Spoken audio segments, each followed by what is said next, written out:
Apology just has to be for the social media post. Does it need to be public as well, that apology?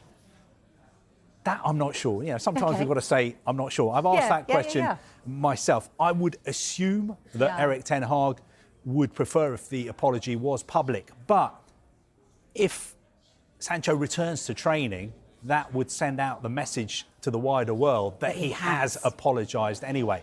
So even if it was a private apology, pretty quickly it would be interpreted as a public apology. How long can this go on? And in your opinion, who's going to win this? I think it's Erik ten Hag, in my opinion. I mean, sorry seems to be the hardest word for Jadon Sancho. Because all he needs to do is say sorry. Because Erik ten Hag is not going to back down.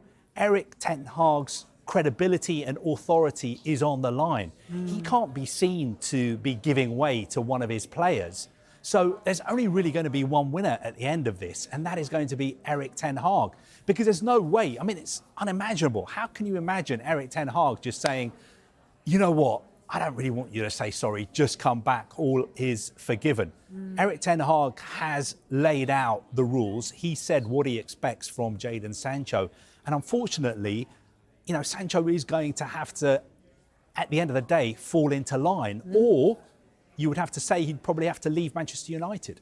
Hasn't he proved this before? It's kind of like difficult water for Jadon Sancho to tread, really, because he's done this with Cristiano Ronaldo. You know, in the past, you know, there was a standoff there, really, and Erik ten Hag came in and said, look, we need to sort this out, and actually, Ronaldo left. So, I think Erik ten Hag has got a reputation as being very strict, but I think all managers would be like this.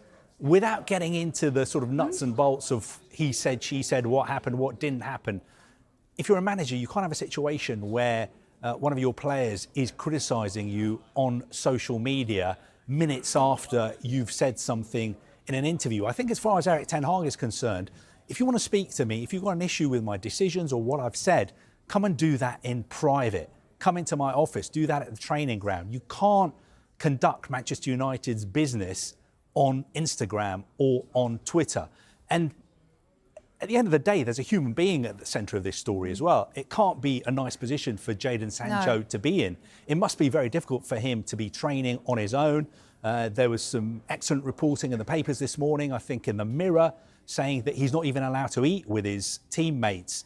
He's not allowed into the first team dining area. I think he has to change away from the first team as well. It must be very difficult for him. I know that the PFA have also offered to mediate between the club and the player, as they would do in all these kind of cases.